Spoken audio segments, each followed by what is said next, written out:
சமயக்கரங்கள் மாதிரி ஈகோ சம்பந்தமா, ஈக்காலஜி சம்பந்தமா சொல்றீங்க. அதுக்கு என்ன தொடர்பு? இக்காலஜி ஒன்றும் இல்லை. இப்போ நீங்கள் எது வெளிமூச்சு விடுறீங்களோ அந்த மரம் உள்மூச்சியை எடுத்துக்குது. அது எது வெளிமூச்சியாக விடுதோ நீங்கள் உள்மூச்சியை எடுத்துக்கிறீங்க. உங்கள் பாதி நுரையீரல் அங்கே தான் இருக்குது. இது இக்காலஜியா இல்லை உங்கள் நன்மையா? இது நம்ம வாழ்க்கை நன்மை. இதே பார்த்துக்கலன்னு இப்படி அனுபவபூர்ணமாக புரியாததுனால அதை வெட்டிட்டு நான் வாழ முடியும்னு நினச்சிக்கிறாங்க. முட்டாள்தனம். எல்லா உயிரும் நல்லா இருந்தானே நான் நல்லா இருக்க முடியும். என்னத்துக்குன்னா உணர்வு பூர்ணமாக உயிரன்னு என்ன தெரியல. வெறும் மனத்தில் ட்ராமா மட்டும்தான் நடந்திருக்குது. அவர் மனத்துக்குள்ளே நடக்கிற எண்ணமே எல்லாம் நினச்சிக்குவாங்க. உயிர் கொஞ்சம் கவனித்து பார்த்தீங்கன்னா எல்லா உயிரும் நல்லா இருந்தால் தான் நான் நல்லா இருக்க முடியுன்றது அனுபவபூர்வமாக புரிஞ்சிடும். புரிஞ்சிடுச்சுன்னா இதுக்கு எக்காலஜின்னு சொல்கிறீங்களா, நம்முடைய நன்மைன்னு சொல்கிறீங்களா? யோகந்தானே அது கூட. மர வைக்கிறது ஒரு யோகந்தானே.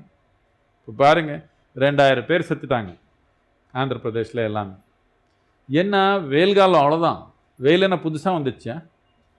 ஆளுக்கு ஒரு ஆள் நிற்கணுன்னு ஒரு மரம் இல்லை, குடிச்சுக்கணுன்னு ஒரு தண்ணி இல்லை, சாகுறாங்க புழு பூச்சி மாதிரி.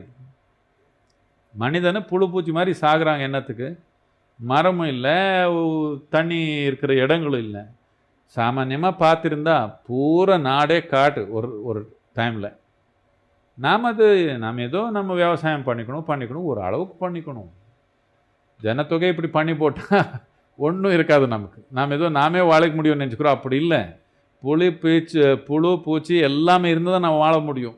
விஞ்ஞான பூர்ணமாக பார்த்தீங்கன்னா இப்போ உலகத்தில் இருக்கிற பூச்சி எல்லாமே போயிடுச்சின்னு வச்சுக்கோங்க. இன்னைக்கு போயிடுச்சுன்னா இந்த உலகத்தில் இன்னொரு 4-5 வருஷத்துக்குள்ளே உயிரே இருக்க முடியாது.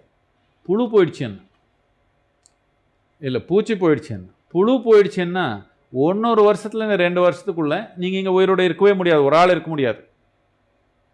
அதனால புழு பூச்சி இல்லாமல் வாழ முடியாது. இது புரிஞ்சுக்கிறதுக்கு எவ்வளோ நேரம் ஆகிடுச்சு? இதுக்கு ஏன்னா விஞ்ஞானம் வேணுமா?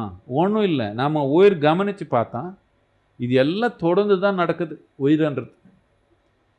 இதுக்கு தான் யோகான்னு சொல்லுவோம். யோகான்னா எல்லாம் ஒன்றி நமக்குள்ளே இப்படி உட்கார்ந்தா நமக்குள்ளே இது புரிஞ்சிச்சுன்னா இந்த மரத்து சுவாசம் நம்ம சுவாசம் தொடர்பாக இருக்குது, புழு பூச்சிக்கு நமக்கு தொடர்பாக இருக்குது, இந்த மண்ணுக்கு நமக்கு தொடர்பாக இருக்குது. டெய்லி சாப்பிட்டுக்கிறோம், இவ்வளோ புரியலையே நமக்கு? மண்ணாக இருக்கிறது தானே உணவாக சாப்பிட்றோம். புரியலையே. எப்போ திருப்பி மண்ணில் போட்டால் தான் புரியுது. கடைசியில் மண்ணு பண்ணால் தான் அப்போ தான் புரியுது நிறைய பேருக்கு. இப்போவே புரிஞ்சால் யோகம், அதுக்கு இருப்புன்னு சொல்லுவோம். அப்போ கூட புரியும்.